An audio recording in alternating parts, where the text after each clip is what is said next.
Welcome to Think Big with Michael Zellner. All positive, no politics. If you're tired of all the negativity out there every day, this is the place to be. Sit back and watch or listen and enjoy uplifting, inspiring, and motivational messages from my guests from all different walks of life as they share their story with us.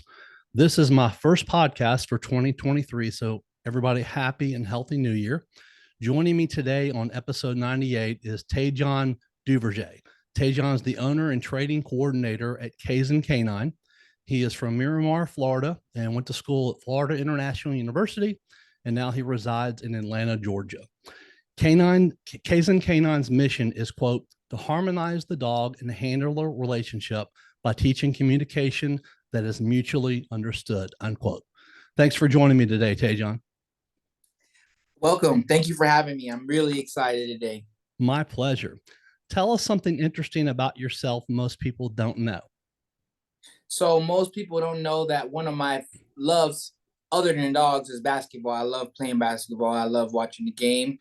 And that's what attracted me to this podcast. I saw that you have had great episodes with some people that are doing great things at like Memphis and other organizations.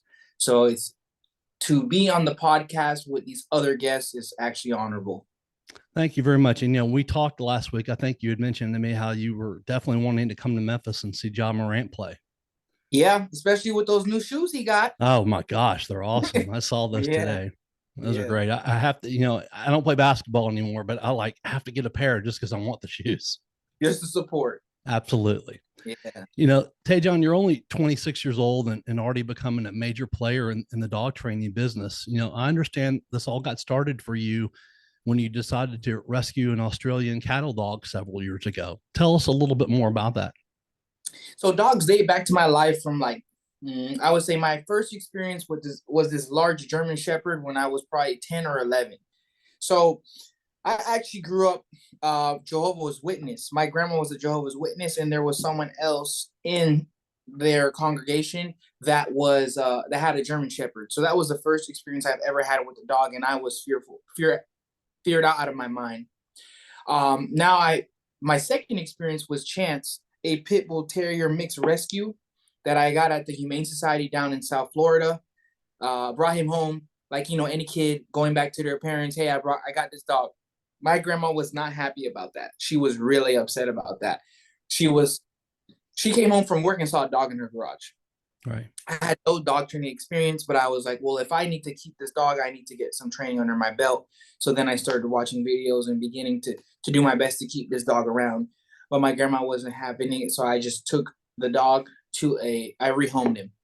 So as an adult, several years later, I decided to surprise my partner with Static, the Australian cattle dog. We wanted a dog. We successfully moved out of our parents' house. We were living in Aventura, Florida. And I decided to, maybe surprise her with this dog for her birthday. We rescued him. He was 4 months. He came from a hoarding situation in Homestead, Florida. So hoarding means, in this particular case, he was being bred on a farmer's land for their cattle. And the farmer was just not happy about it, and he felt like he wanted these dogs out of his property. So he called the Humane Society or rescues to pick up the dog. They picked up the dog. I saw him online. His name originally was Thomas Jefferson. And his brother was Benjamin Franklin. Fun. So that was funny. We got him. I saw him, and I decided his name would be Static. He is named after Static Shock, Virgil, which is one of the superheroes I love and one of the first experiences I've had with animation. I think he represents that name very well because he's high drive and he is a very confident dog, and he moves electric. He moves fast and precise. So that's what he represents. How did you end up going to Atlanta after living in Florida? So down in Florida, I tried several things. I obviously was in school, learning things in school. I worked at Wells Fargo, was trying out several different things to see what would make me, fulfill me and meet my purpose in life. At 16, actually from 12, I always admired entrepreneurs because I saw their freedom in the sense of time. Well, running a business now, I know that it's an illusion because yeah, I might have more time than someone, but my business operates out of my own time, you know. Right. So the way that we got into up into Atlanta was after Static. I had said to the company that I hired to train him, because in that story is we got a 4-month Australian cattle dog. When we brought him into our apartment in Aventura, where I had no experience with a herding breed or a working breed, he was running, like ruining our life, to the point where me and my partner looked at each other and we're like, "It's the dog or us," you know. So whoever wants to keep the dog is gonna be with the dog. Of course, I'm not gonna let a dog split up my relationship. I want to take accountability for my decision. So I hired a training company at the time, and when we hired this company, I saw results. I actually asked to be an apprentice with them, and I became an apprentice with this training company. We fell off because I did not really like the communication and the development for me as a young trainer, and I went and worked for another company. So basically, I follow one of Robert Greene's principles from, um, it's not 48 Laws of Power, it's mastery. It's you find mentors, you stay with a mentor until you can't learn anymore. And when you feel like you can't learn anymore, it's time for a new mentor. So that's the principle I did with dog training companies. I found mentors and I still find mentors.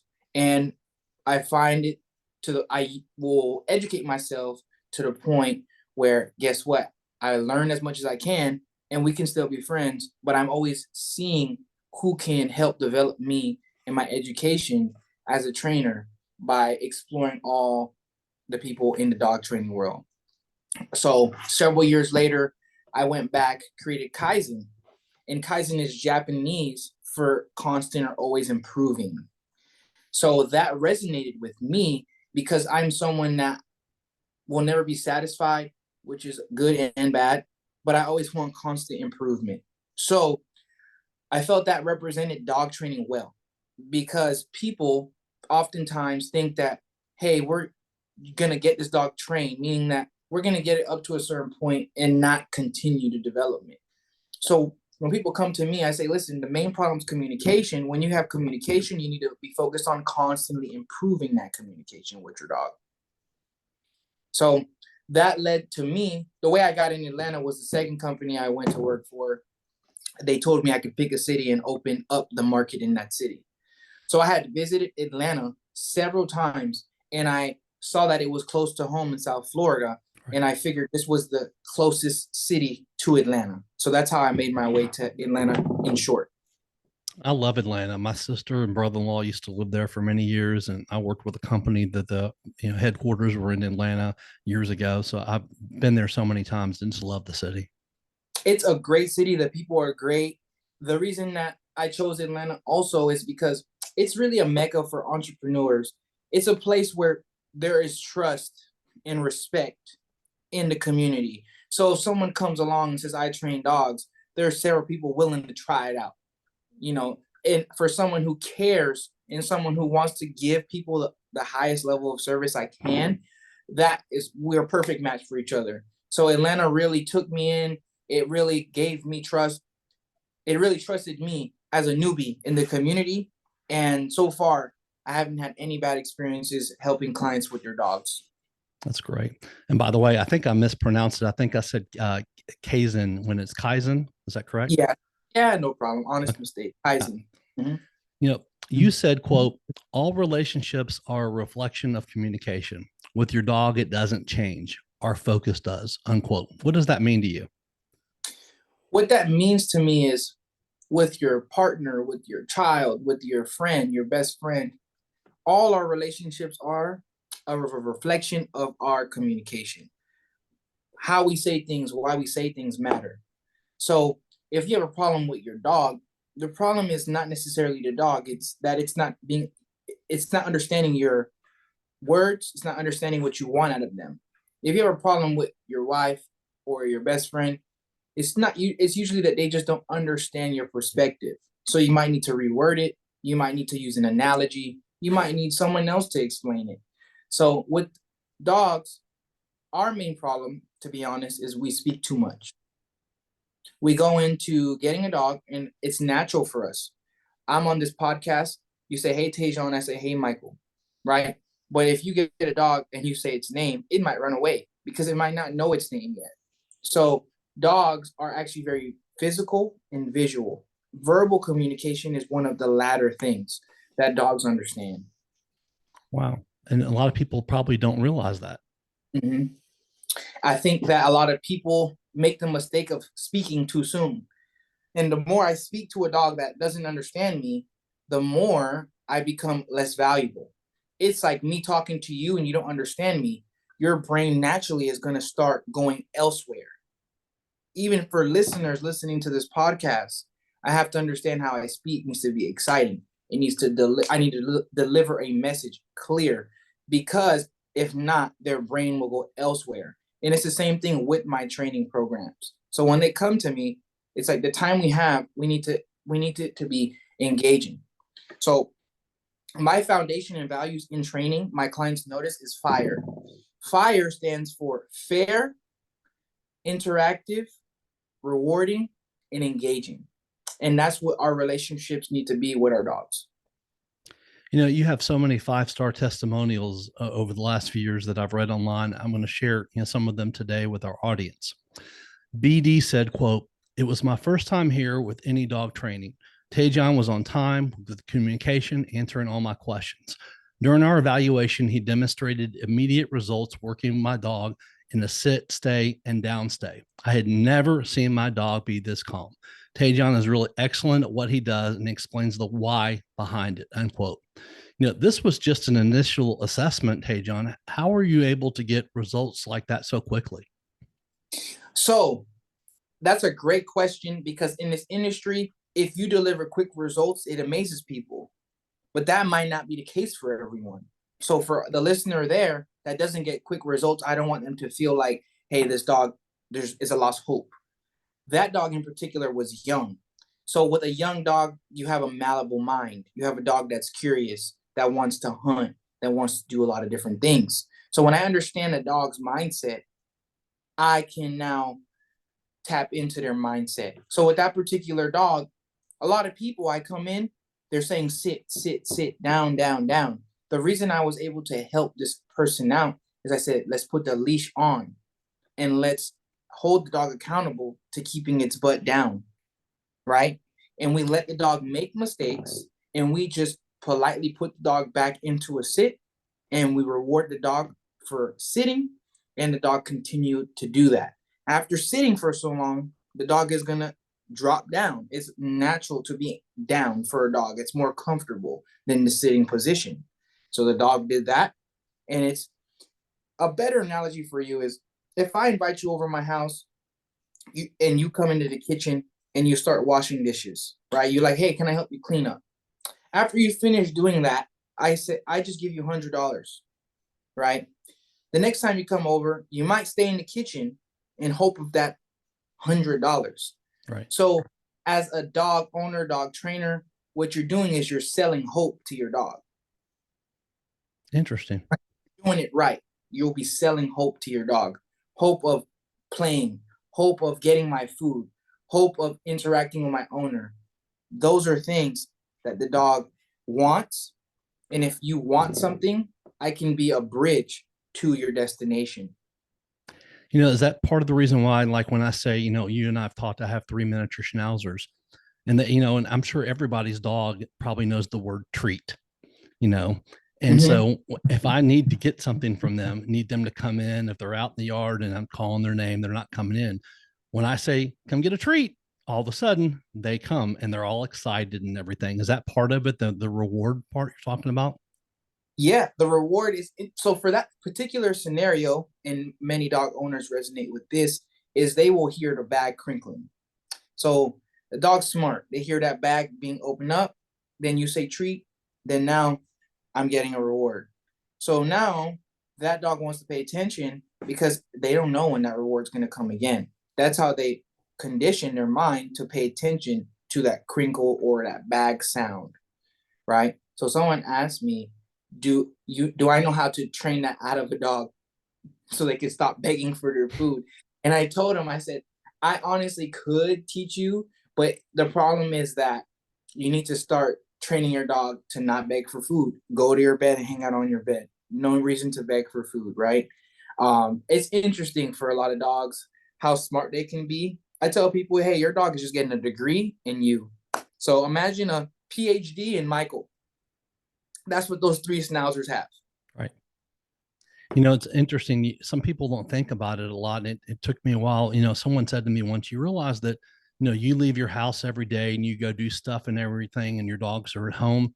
You have the whole world out there, but your dog's whole world is you. Is you? Yeah. Your dog's whole world is you. And that's why it's only right that you learn to communicate with them. Right. It would allow them to express themselves and live at their highest form. So, like you said, you come home, you're their world. If you're their world, they're going to want to work for you. You know, so we just have to start getting our dogs to really, we have to meet them where they're at and develop communication to improve our life together. So you can express yourself and have more freedom with your dogs. You know, my dogs, for a few of the different houses that I lived in, the fences were locked in where you couldn't see, you know, they were wooden fences. You couldn't see outside. So when they went out back, they still didn't see the world. Now the house I'm living in, the fence is, you know, an iron fence. They can see through it. They see people walking up and down. They have dog next door that they can play with. They see cars and everything. So the world has opened up a little bit. So, you know, that I'm excited about that. It's not just me. When they go outside, they see other things, and that makes me feel good. That is awesome. They do deserve to see other things. I also want to take a moment to talk about the backyard. So, a lot of individuals will say, hey, my dog is not in a crate, it's in a backyard.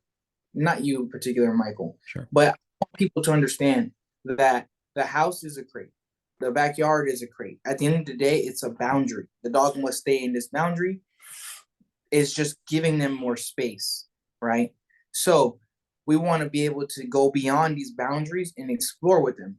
But these are where we start. So I tell people when we're starting a new behavior or we're trying to teach a dog to come, if your dog will not come to you in the house, in your backyard, or in your front yard, why would they come to you at the park?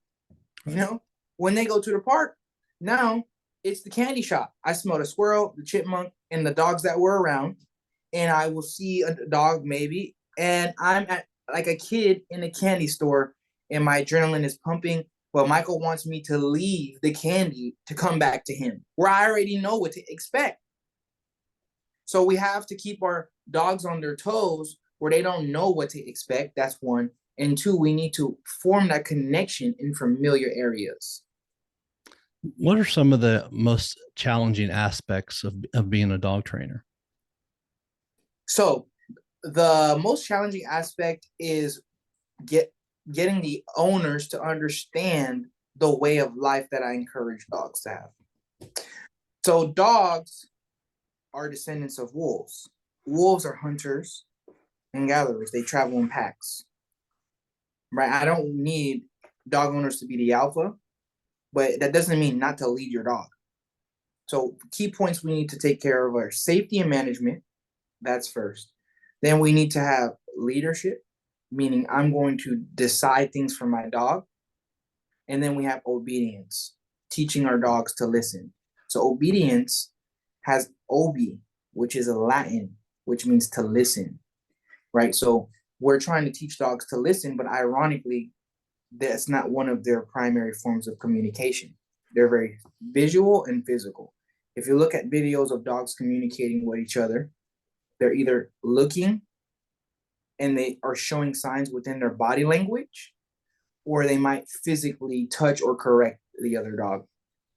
So the hardest part is getting the owner to stop feeding from the bowl, because if we feed from the bowl, we're giving away value. The dog needs to eat. And if the dog hunts for its food through you, it is one, going to be mentally stimulated. It's going to get physical stimulation because it's moving around to get food from you. And we're developing a bond in relationship. We're building rapport. So when I used to work at Wells Fargo, they told me one of the first things you want to do is build trust and then rapport. So with dogs, build trust. You have a home, you have water, you have food. right? But the rapport is you get those things through me.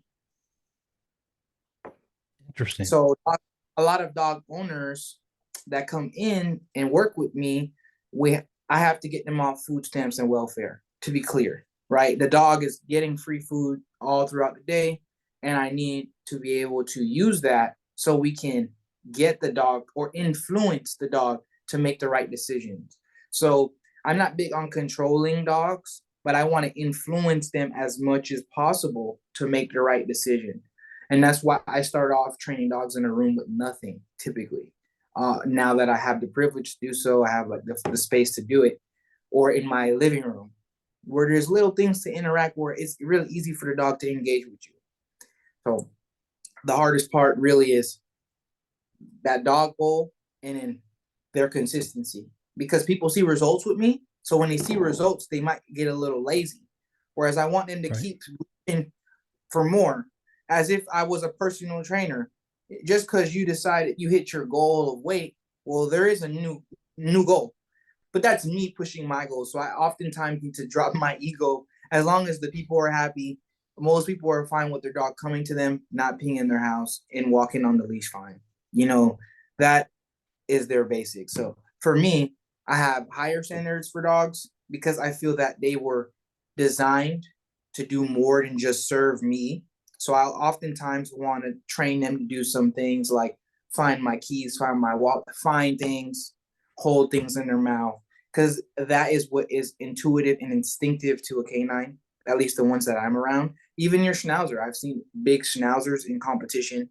I feel like that would be crazy to see, like schnauzers doing what these Belgian Malinois, or every dog is capable of doing something that is instinctive to them. Even a Shiba Inu, which is my least favorite dog breed. Cisco Polgar said, quote, my experience with Taijon and Kaizen Canine, has been nothing short of incredible.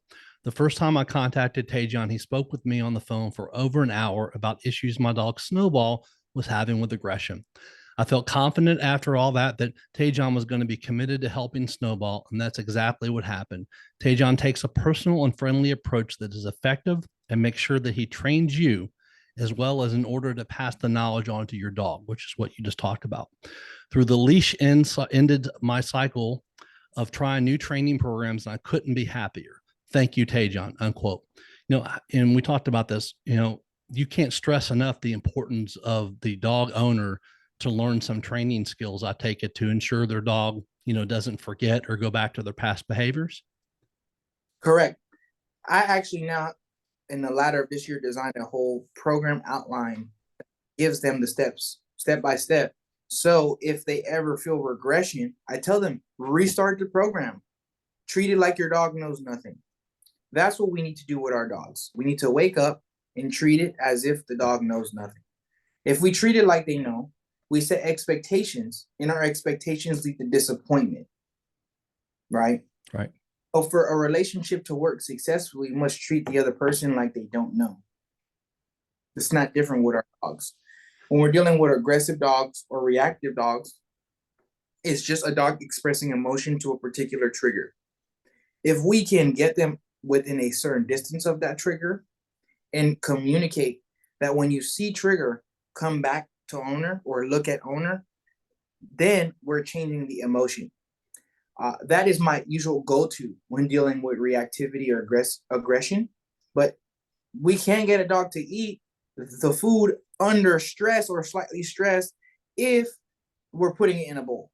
And that's why I'm really big on no bowl, because we need to use it for dogs that have reactive or aggressive behaviors.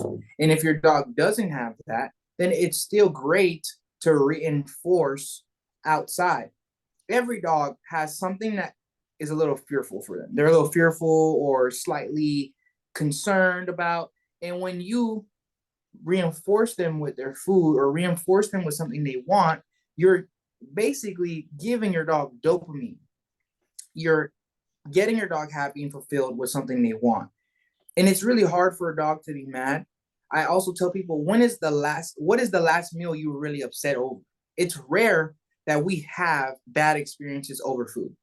Right. So that's a perspective for using food with your dog. It's rare that your dog is going to have a bad experience over food. They might be a resource guarder, which means that they love their food so much that they're going to guard it, right? So we have to manage those things. But to answer your question in short, yeah, those are the key points. You saying that you don't feed the dogs out of a bowl?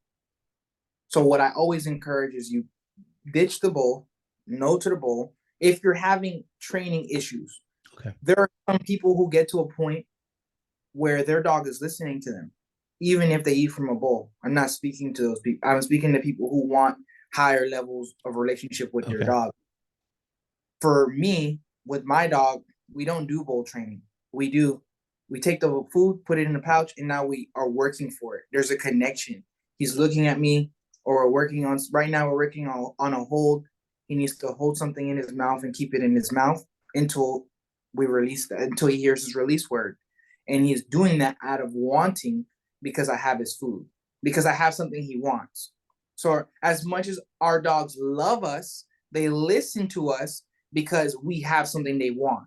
If it's not food, it's a toy. If it's not toy, it's probably freedom to do something in particular. So the dog is only listening to get something out of us. A dog is always searching for its advantage, no matter how much they love us. And that's the reality. Never thought about that. They're not searching for their advantage. What are some of the things that you believe that they're searching for when you say that?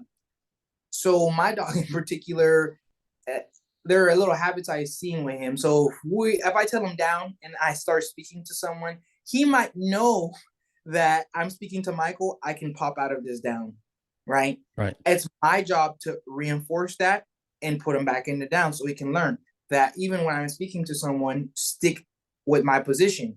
If he does well, I'm going to reward him. I call it pay. I'm going to pay him. Nobody likes to work for free, not even our dogs.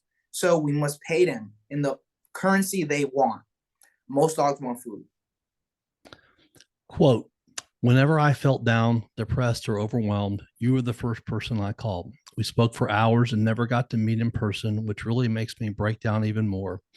You were a blessing to the Jacksonville, Florida community and the families you helped. I will honor you and embrace your energy that will live on forever. You have two beautiful daughters behind that make sure your energy is filtered, unquote. You were talking there about Chris Harvey, who just recently passed away. Tell the audience a little bit about him and the influence he had on you for dog training. I'm still out of loss for words with my loss with him. It's a great question. I would love to honor him on this podcast.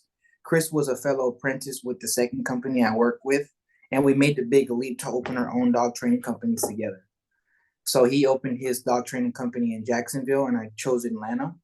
And we would achieve milestones together. We've got our first clients together. We got our first board and train together. We had our road bumps with clients that weren't the best clients, but we made it work together. And this was someone I constantly called when I felt down, or if I had a long drive, check in. I will call him every other day or every day. So when I suddenly heard the news that I've lost family, even though I haven't met him in person, it was sudden. It just didn't sit well with me. And Chris was a great guy. He ran Forever Pack Dog Training in Jacksonville, all great reviews. And he actually impacted a lot more people than me because Chris was a hard worker. I mean, he would have 5 dogs, 7 dogs at his house, training them, and he'll go help people in this community. And I really, I hope the community in Jacksonville is able to find the help they need, because the company is still there. But it's sad that I consider one of my brothers in this dog training industry just left suddenly. I'm doing my best to cope with that. Sometimes I catch myself accidentally about to call him when I get into cars because it was such an ingrained habit. It's like, okay, I have to drive 45 minutes to drop off a dog. I'm going to call Chris. So rest in peace to Chris, and you'll live forever. And we're going to train every dog with heart, soul, and representation of what you did with your dogs. That's wonderful.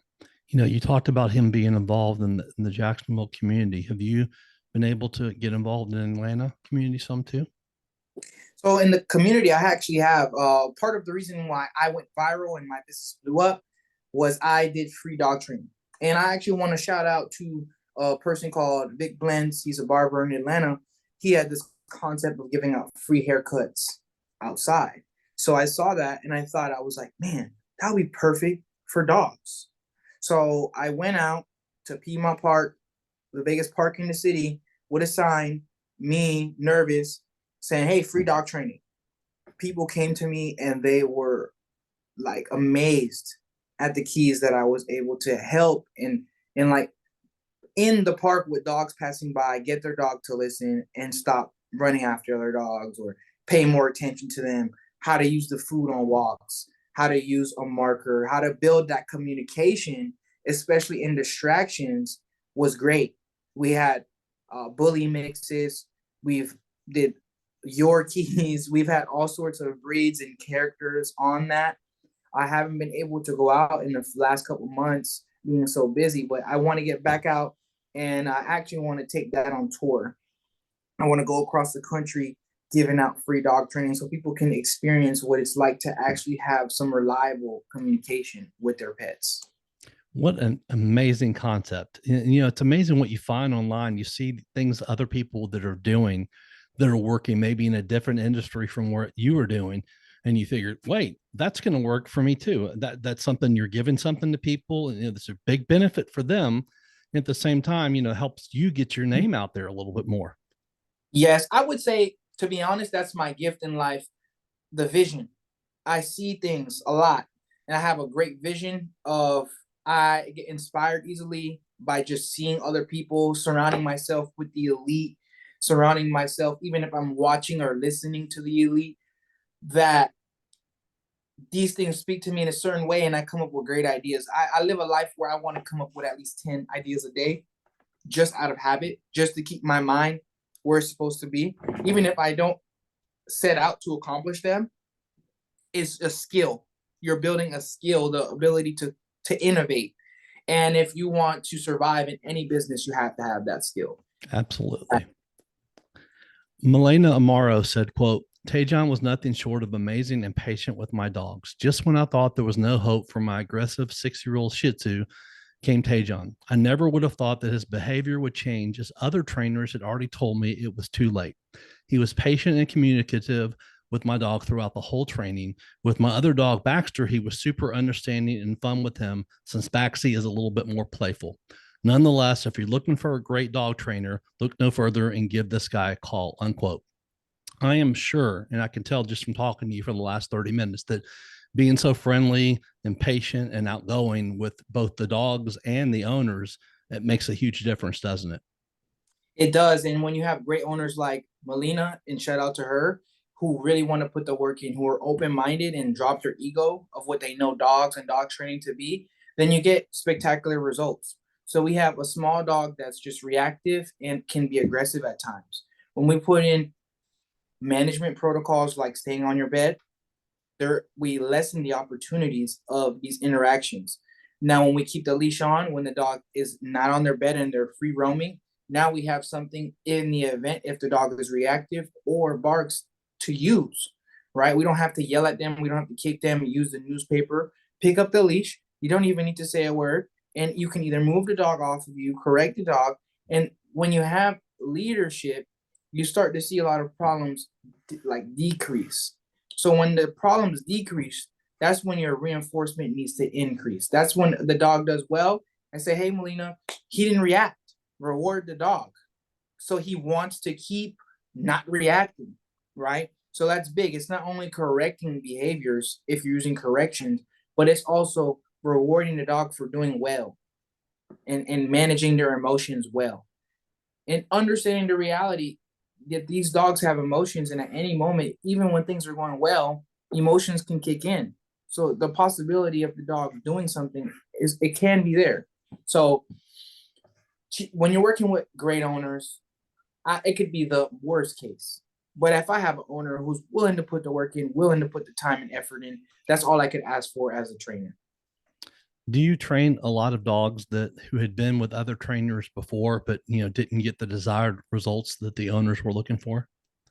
So I do deal with, I would say 30 to 40% of my clients have tried dog training in some formal way. When I say formal, I mean either working virtually or hiring a company to work with them in person, not YouTube University or something like that. I Right, mean right. hiring someone. And I think the problem missing from other dog training sessions or dog training is that they do session training. So you hire me for one session. Now, my problem with that when it comes to a lot of dog training, not all of them, but most of them, is if I called you and said, "Hey, Michael, I want to get in shape for the basketball season," I wouldn't book one session. I would say over the next 3 months, my goal is to get ready for the season, right? Right. And if my goal is to get ready for the season, it's going to require multiple sessions. So if you have a dog that you want to get ready for the season, which is life, it's going to require multiple sessions. So the problem is most dog trainers charge per session. So a client buys one session, they usually dib and dabble in that, use it for 2 weeks, and then they drop out, maybe call another trainer. I don't do sessions. I do programs. I have a curriculum. And I always try to ask myself and find loops in my curriculum. So the way I teach behaviors, what I teach, the order I teach it in is all intentional because I want to create the lifestyle that is realistic for a lot of these pet owners. So the first thing I teach is not sit. A lot of people get a puppy when it comes home. They say, "Oh, he knows sit." Well, I think sit is kind of useless, in my opinion, for a young puppy. We should be getting this puppy to understand that I am your main person. I am your world. I have your food, I have your toys, I have everything. So it's worth paying attention to me. If the dog pays attention to you, then it has less opportunities to become a reactive or aggressive dog because it's not interacting with everything else. We're not making everything else more valuable than us, right? So you Right. got to remember how dog state of mind is to follow a leader, to follow someone who has what I want. And that's what we need to do for our dogs. Is there usually what's the earliest age a puppy dog should start training, and is there such a thing as being too old for a dog to be trained? The youngest age that I take them in my programs is 16 weeks, only because that's when they have all their shots. And for my liability and risk, I don't want a dog to get sick under my supervision. I do my best for that to not happen Sure. always. Now, when it comes to, hey, I just got a puppy, what do I do?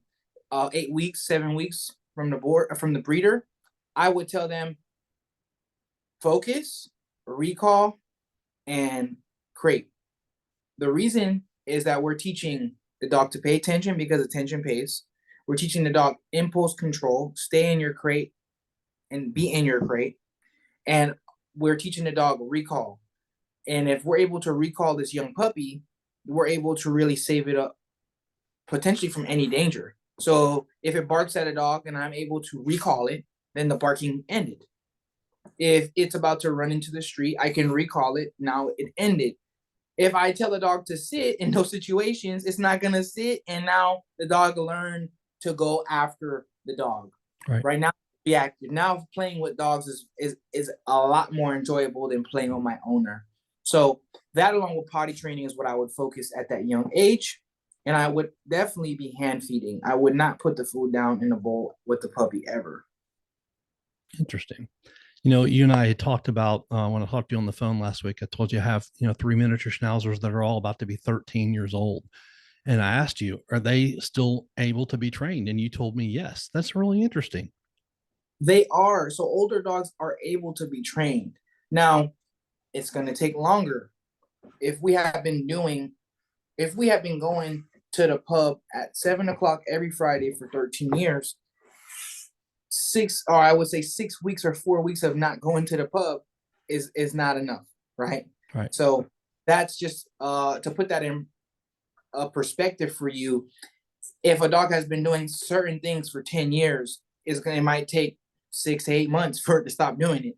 So it's an older dog is trainable. It's just, are we willing to meet the dog where they're at? Are we willing to be patient and consistent to see results? Because good dog training oftentimes is slow and boring Right. in more difficult cases. Quote, I can't say enough about the wonderful experience me and my baby boy Cookie had with Kaizen Canine. I met with multiple trainers and Cookie instantly took to Taijon. Cookie used to pull me on walks, jump on family when they came to visit, and he just had so much energy. I had a hard time incorporating him into my everyday life, but now, whew, I have the same playful golden doodle. He never lost his personality. However, now he can be a part of the fun too. He goes with me everywhere now, and when people come to visit, he goes to his spot and is still allowed to play. I just can't say enough about how grateful I am with this training and what a difference it's made in our lives. If you're on the fence about going with Kaizen Canine, don't question it. You won't be disappointed. I promise. Unquote. What an awesome testimonial about you and what you do. Do a lot of people worry about their dog losing their personality after they go through training? And how are you able to keep them from doing that? That is a one. I want to say thank you to T, because I know exactly who that is, that client that left their review. And Cookie's a Golden Doodles. Golden Doodles jump started my career. I started off training dogs, putting out videos in the Doodles of Atlanta Facebook group. So that's how we kind of took off, is putting out successful videos. Golden Doodle owners, it's the most popular breed in America, reached out to us. So that's how we blew up. Now, in regards to your question about personality, that's the reason why I am big on using their food, because there's multiple ways to train a dog. But if I take something they want, I won't change their personality, because they're still going to be quirky. They're still going to be themselves. They actually think training is a game. It's a way to be playful. Hmm. So I like to think of training as call it a pyramid. And on the bottom layer, we must either start off with shaping behaviors or food luring behaviors. I don't want to get too in depth for people who are not into dog training, but shaping simply means a dog performs any behavior and I reinforce it. So behavior first, food after. Luring means food first, behavior after. So a lot of people, when they teach sit, they put the food in their hand, they go like this, the dog's butt comes down. That's luring. The food came out first, then the dog listened. I typically want to shape as much as possible, because that means behavior first. So the dog, in their mind, must perform behavior to get reward. After we have those layers, I now want to progress to hold the dog accountable. The leash, a training collar, whatever collar you want, but a one that trains and applies slightly pressure will now be able to help the dog if they get out of a sit, or if they get out of down, or if they pull on walks. That is how dogs really keep their personality, because we have something they want and we're able to tell them no, and we don't overcorrect or over punish a dog. So a lot of cases where dogs come home and owners say the dog lost his personality is probably came from a trainer that was heavy-handed, in the sense of there are some parents out there that give their kids a little too much pressure or punishment. I personally don't want to do that. And I actually tell clients, when I bring your dog back, or if I come over for a training session, they're going to be excited. And if anyone brings your dog back, or you pick them up from a boarding facility or something, and they're not excited, you better ask, what happened to my dog? I bring back dogs from boarding training programs, and I literally say, let's get the excitement party out the way. The dog hasn't seen you in a few weeks, and I expect for it to be so excited, smell its old place of residence, and try to go back to the old way of living. Because dogs are very environmental. I come over my best friend's house. My dog knows every single time we go over Brandon's house, we play with coconuts. He loves coconuts. He'll hurt the coconut in the backyard. So when he comes here, the first thing he does is go to the back door, lay down, look at me, because he wants coconuts. So dogs are environmental. When I bring a dog back home, they're going to be excited. And if I come over to train in your home, they're going to be excited, because when this guy comes around, we're playing games. Right. Dogs want to work. So I meet them where they're at, and I put them to work. Years ago, one of my three schnauzers is a little bit more the female, and she's smaller, 10 pounds smaller, but she doesn't see herself as smaller. She has no idea, but she's aggressive, at the dog. She never would hurt them, never has bitten them, but, just very aggressive towards them. And years ago, I asked my veterinarian about that. And one of the suggestions she said was to put the dog on doggy Prozac. And I asked her, will that change her personality some? And she says it probably would. And I didn't want to do that to her. And so I didn't put her on the Prozac. Now, in retrospect, obviously I should have probably, should definitely have had my dogs go through some training, and they've never done that. But, do you have situations where you have dogs that are maybe on medicine that are able to get off of it after going through training? Yes. And I think it's sad in medical care, not only for us as humans, but also medical care for animals, that animal has an issue or human has an issue, we're going to give you a medication for that instead of searching for that root cause. So the root cause of that is when your dog sees another dog, there's an internal emotional response. All right. That's wherever they learn that emotional response, it could have been an interaction with the dog that was bad. And now when they see dogs, it reminds them of that interaction, right? Dogs are environmental and visual. So it reminds them of that interaction. And now they express themselves through that growling or aggression. What we need to do is find out how we can interrupt that. How do we interrupt that trigger before we lose our dogs with their emotions? So you go out with your friends, you go to the bar, you're hanging out, Memphis loses. Some guy's talking a whole bunch of crap, and you guys end up getting into a fight. Or not getting into a fight, things escalate, and there's a moment where I could say, hey, Mike, I don't think it's worth it. We should get going. If I wait too long to tell you that, you probably end up in the fight. A good friend is going to intervene before things get out of hand. So with our dogs, we need to intervene and lead them before things get out of hand. So you have to, every dog's different, but there's a point where they could see their trigger or see the thing that is going to cause emotion. And if we are paying attention to our dogs, we can now either interrupt that trigger and recall them off that trigger. We could correct them if it's a little bit too late and move away from that trigger. But that's all case by case. The point is that we must communicate when the dog's experiencing triggers. What we need to do better of in the pet industry is stop just saying, hey, we're going to give the dog Prozac or we're going to give the dog medication. We should start prescribing training. When I was 16 or 14, my doctor at the time told me if I kept eating zebra cakes, I was on the way to becoming a diabetic. So instead of me getting prescribed something, I prescribed myself a training regimen and a diet. And I was able to lose 26 pounds or however much pounds to get myself back on the right track. So with your dog, it's about prevention. They learn things, and when they learn things, it's like getting a tattoo. Yes, they can unlearn it, but if you do tattoo removal, you still see the scars. Right. So what we want to do is prevent the dog from learning a lot of bad behaviors as much as possible. Wow. I have learned so much today, and I have so much more I want to talk to you about. Would you come back for a part 2?